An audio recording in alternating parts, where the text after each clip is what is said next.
Well, welcome back to all of our change makers. We are so excited to continue celebrating change makers from around the world. And today we're going not so far away. We're just to New York State with my new friend, Miss Coach Glo.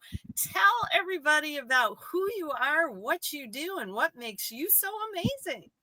Oh, thank you, Cheyenne. I've never had anyone ask me quite that way, but it's exciting just to share that with you. And thank you again for the privilege of being here. So I am a life coach and mentor for women before anyone knew what a life coach was. So we're talking a couple of decades here. And I focus on women because at one point in my practice, I did in the very beginning work with men as well, but I just find that I really bring more value to women. And I think what really separates me, Cheyenne, from other coaches is my experience. We need a lot of life coaches. There's so much going on in the world today. We all need someone to guide us and take us to a brighter place because it's kind of gloomy right now all around, unfortunately. But I do focus on empowerment and addictions. And in the empowerment and addictions, I like to really niche in with women 60 and over, although I do work with women of all ages, but that is my niche. And I call them Queenagers. I love Um, that. it kind of also gives it a more youthful feel as well, from Yeah. teenagers to queenagers. Yes. We've been there, done that, been up, all over, and but we've survived. So we keep Yes. moving forward. And I really find a passion for it. As I've shared earlier, is that my impetus to becoming a life coach was that I got sober, and that has been a whole new world for me. Helped me understand Coach Glow better. It helped me realize why I drank the way I did, but and took me to some very dark chapters in my life. However, the good news is that I learned to fall in love with myself again because I did not even like myself at one point in my life. So that's what I like to offer to women is again, when they ask me, what do you do? I say, I help women fall in love with themselves. And that is such an important and needed service. So, yes, I am sure that whatever higher power has called you to this, there's not going to let you get away. 100%. Oh my goodness. Well, and I think a lot of times, and especially in the coaching arena, people look for help from people that they can truly resonate with and appreciate your willingness that you mentioned that, getting sober is what kind of led you into this. Are you willing to share anything about, that backstory? Was there any specific events that kind of flipped the switch with you and said, I got to do something different? Yes. So, thank you for that question, Cheyenne. So um, I don't have to think long on that one because my son was married at the time, and he said that he and his wife were getting ready to become parents. And if I wanted to have anything to do with that child, I needed to get sober. I had taken a bout at sobriety earlier for, I guess I was sober about 14 years. And Mhm. then, the expression, if it's not broken, don't fix it. Well, I try to fix it. I thought I could drink again, and I can't. We're just not friends. We used to be best friends, but our relationship is completely over. I And love yeah, so the first time it was an ultimatum from the husband. This second time, again, now I have a couple of decades in sobriety. It's been the best thing that ever happened to me.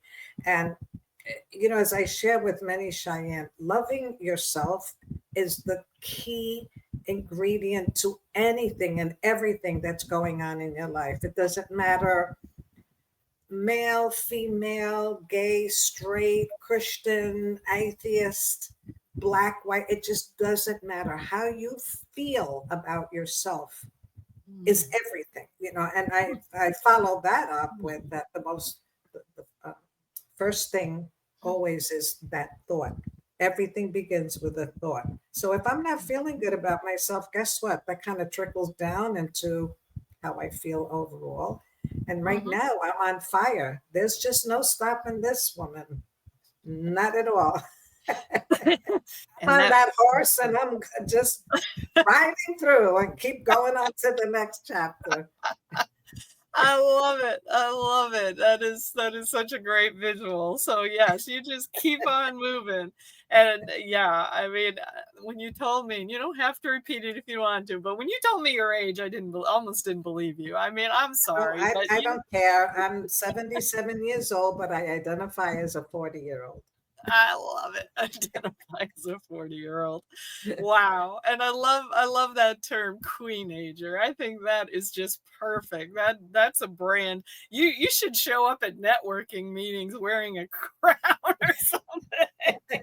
Well, I'll tell you, I'm really I do that in my retreats. Once a year, I have an annual Women's Day retreat, and we've had retreats where the theme was girls just want to have fun, and I had every, everyone came dressed a little younger than usual or to change into something to wear for the day.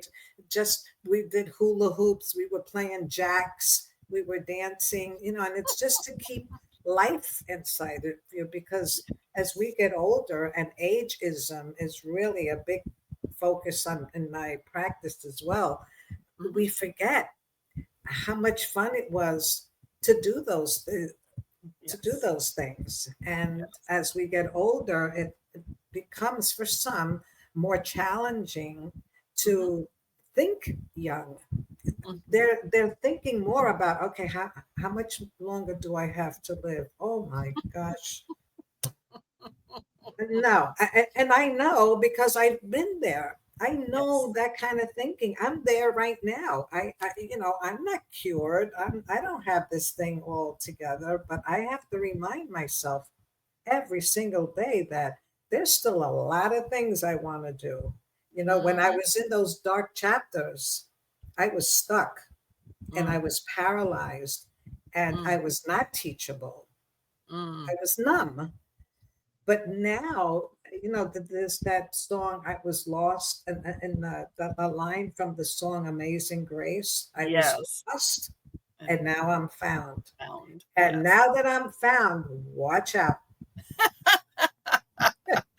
Absolutely. And we are glad that you are still here to shake, rattle, and roll. It's a good thing. It's a good thing. Oh my goodness. Well, I'm curious, I mean, obviously you protect anonymity of your clients, but is there any story of anybody that you've helped that you can share? Sure. I have a client right now. I'm in New York, she's in California, and she was referred to me by a member in my networking group. Mm. And the member in the networking group, she said to me, um, well, she told her aunt, I have a woman I'd like you to meet and talk with because what she was going through, Cheyenne, was corporate executive and full schedule, almost workaholic. And now she wants to retire, but she couldn't seem to pull the trigger. And she was just procrastinating, and she was feeling stuck and she was depressed and miserable every day going to work. And it really affected her overall outlook in life. So we Mhm. met. We met here on Zoom and working with each other. And I'll tell you, I wish I had three more clients like her because she listened, she showed up, and she did the work. And Wow. because she was really had a genuine interest in pulling herself out of this. So Mm. fast forward now, she has been volunteering in her community. She started grooming the horses at the local stable. Now she's horseback riding. She just got back from a 3-week vacation to Italy, And Ooh. she says that I created a monster because she's like me. She's on a different horse, but we're both going riding fast. So yeah, and it was Beautiful. very, very refreshing for me to see that. You know, she wasn't down and out. She was ready to, or was really on hold and feeling depressed about, Mhm. you know, like, why can't I get to the next level?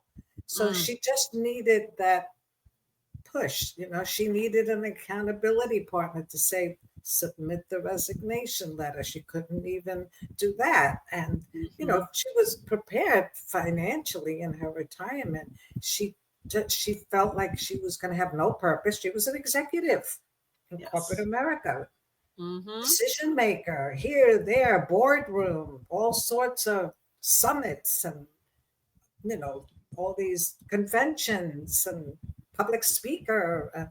Wow. And now I'm going to be retired. Do I really want that? And again, working together, Wow. she's and her goal was, she says, I just want to have some joy in my life. And Yes. now it's beyond that. And I'm so proud of her.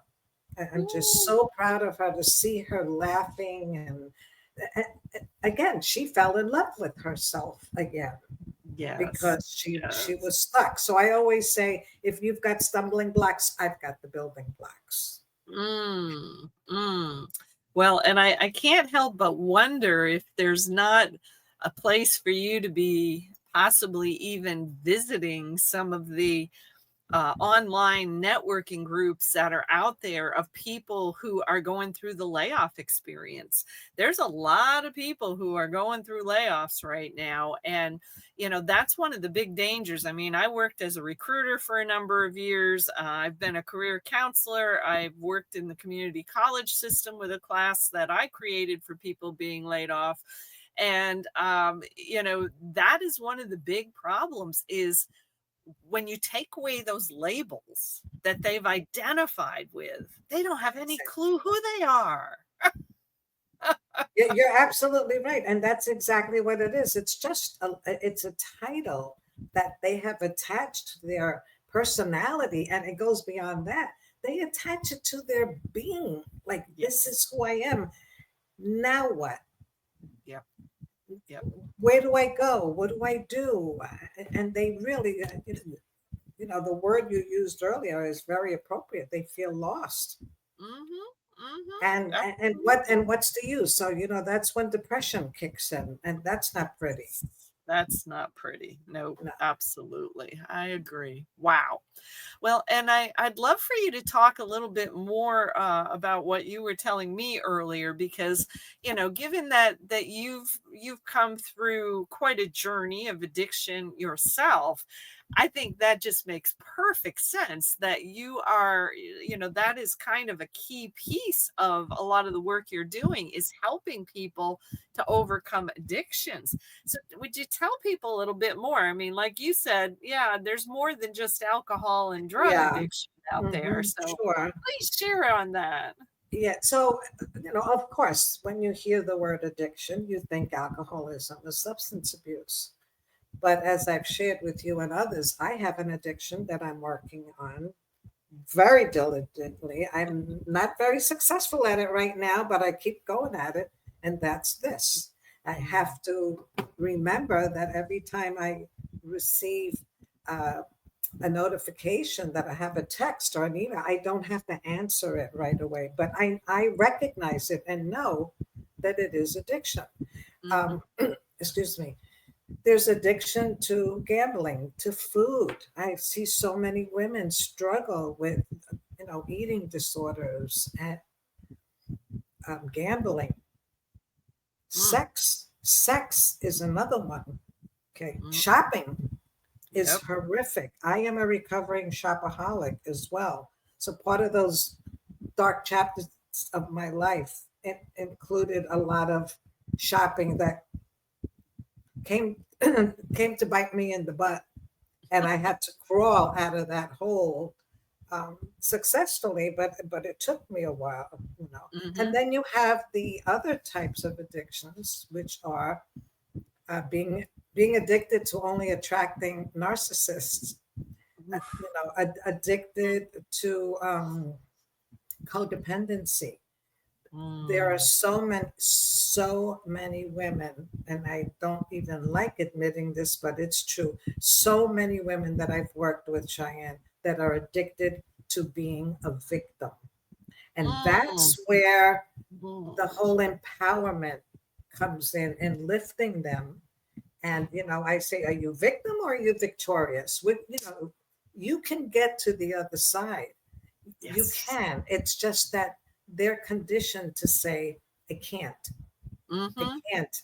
I can't. And that feeling of when you know you can, we're talking about a whole different psyche.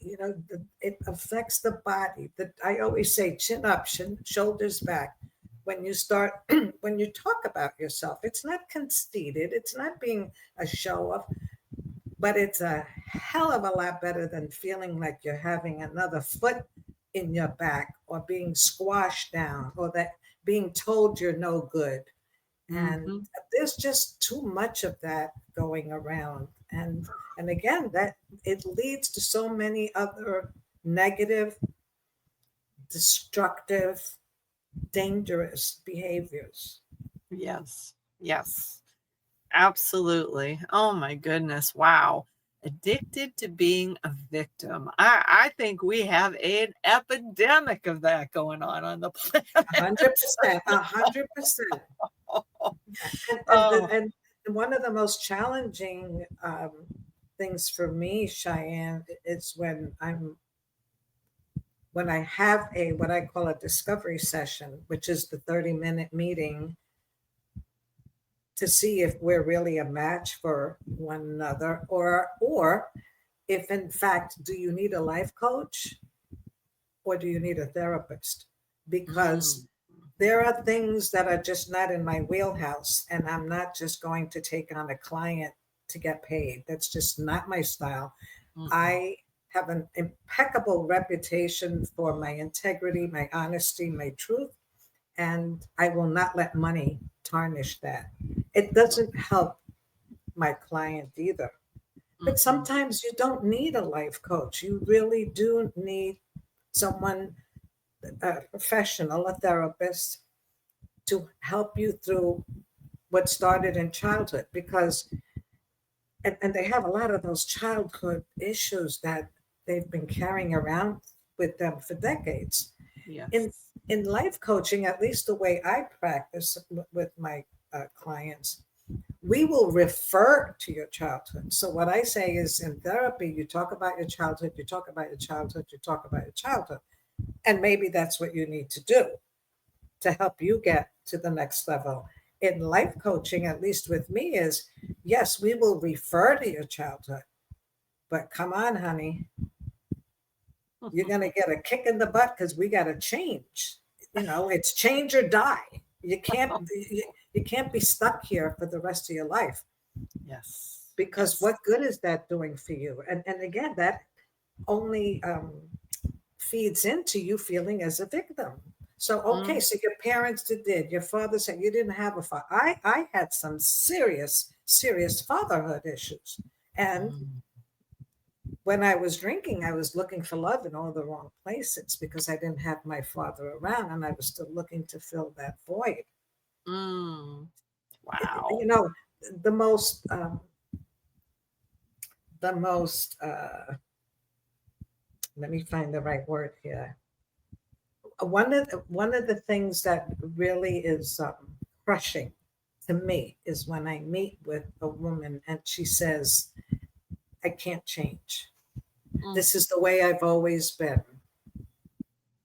And Yes. but look where you are today. So if that's not working for you, aren't you at least willing to look at, oh, my father was an alcoholic and he did, and my mother never really thought enough of me. I can identify with all of that, Cheyenne, because when I was growing up, again, it was a single parent home. My dad wasn't around. And when I dropped out of college first time, my mother told me I was stupid. That and Oh. that I would never amount to anything. And that word stupid, oh my gosh, I've done so much work on that so much work on that that I was in a church one time, and I was part of this group called Breaking Free. And one of the things I had to do was write a letter to my mother. Mm. And I did. And I wrote about the word stupid. And when I got to that word, Cheyenne, I started to stutter. I Mm. couldn't even say it. That's how painful it was. And now I was doing it, reading this letter out in front of a group of Oh, people that I had just met. oh, So there is no issue that any woman's going to come to me with like, oh, I don't know about that.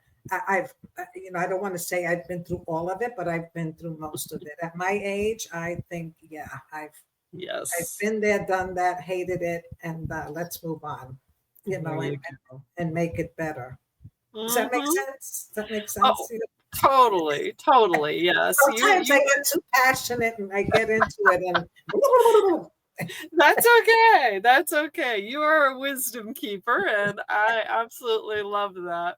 Oh my goodness. Well, and one of the things you told me earlier that I definitely want to make sure you mentioned, you said that oftentimes you need to give somebody a kick in the butt, but then you do what afterwards?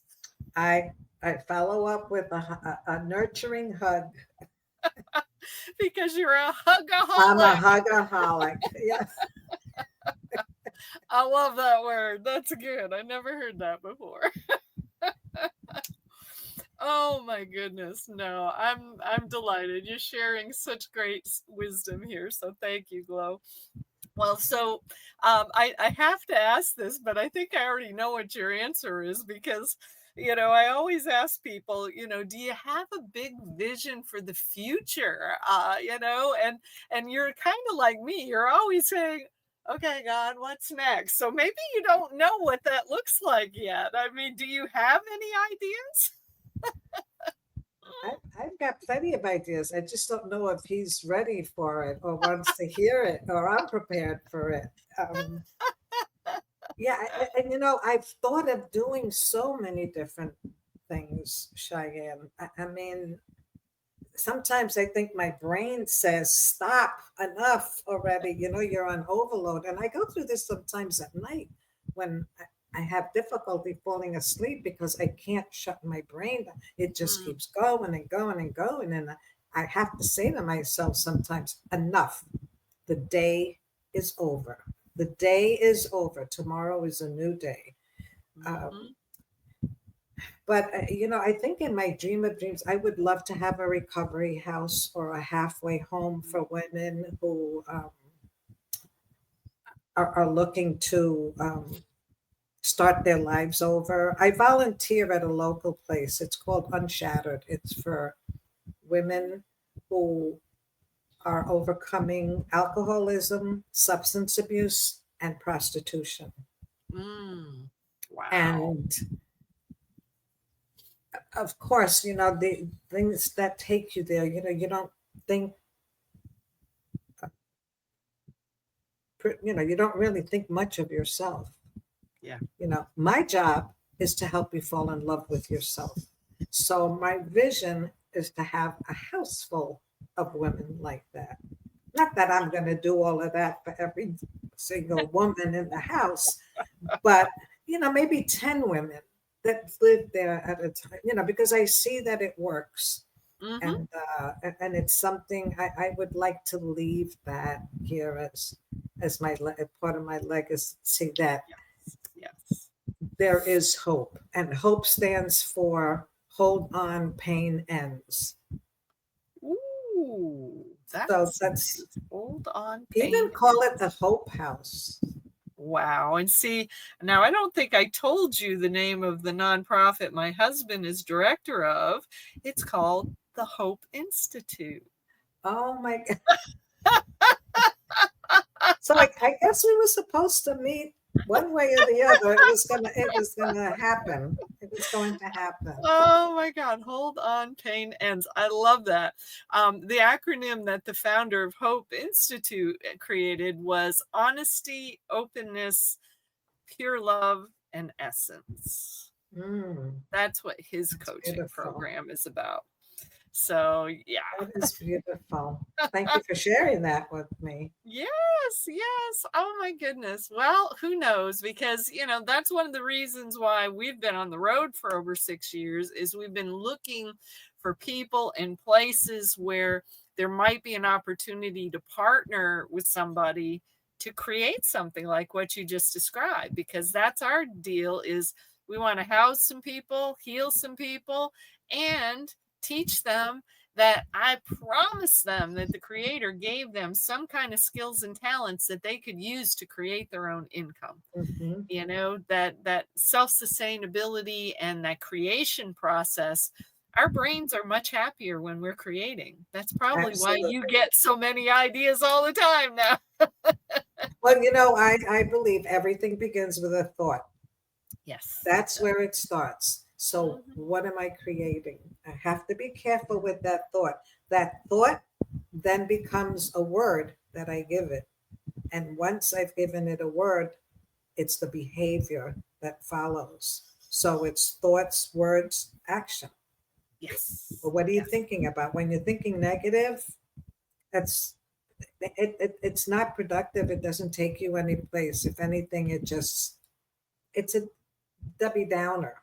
It's Mhm. just not. I repel gossip. I call them negaholics. Negaholics. They're negaholics. I just can't deal with. I feel bad for people like that, but they're always whining, complaining. Yeah. They completely overlook gratitude. Just that I woke up today. Every morning when I get up, when I was drinking, I used to say, "Good God, it's morning." Now I say, "Good morning, God. Thank you for another day." Very different choice of words. Absolutely, with a much different attitude and intention behind it. So that Exactly, is exactly. amazing. Well, it has been a joy and a blessing to have you here with us today, Glo. I'm just curious to wrap this thing up. Do you have any words of wisdom you like to leave people with? I um, will share the phrase that I live by: "To thine own self be true." Mm, I love To that. thine own self be true. No people pleasing, no codependency, not what everybody else wants you to do. Be true to you. Love it. That is a perfect way to end this particular interview. So thank you so much for your time Oh, today. thank you. Thank you so much for asking me, for inviting me. It was a real privilege. I really enjoyed meeting you as well and learning about you, and collaboration maybe in the future. You never know. Hey, I'm open to that idea. Absolutely. So, and thank you to all of our other change makers out there for tuning in. And if there's anything about Miss Glow that resonates with you, I hear she might be open to collaborating with other people. So don't hesitate to check in with her and see what might be possible. Because the bottom line for me continues to be that we do not need to be waiting for any politician or any other figurehead to come out here and solve our problems, because you all are the miracles we're waiting for. Have an awesome day, everybody. See you in the next interview. Bye bye. Bye. Thank you.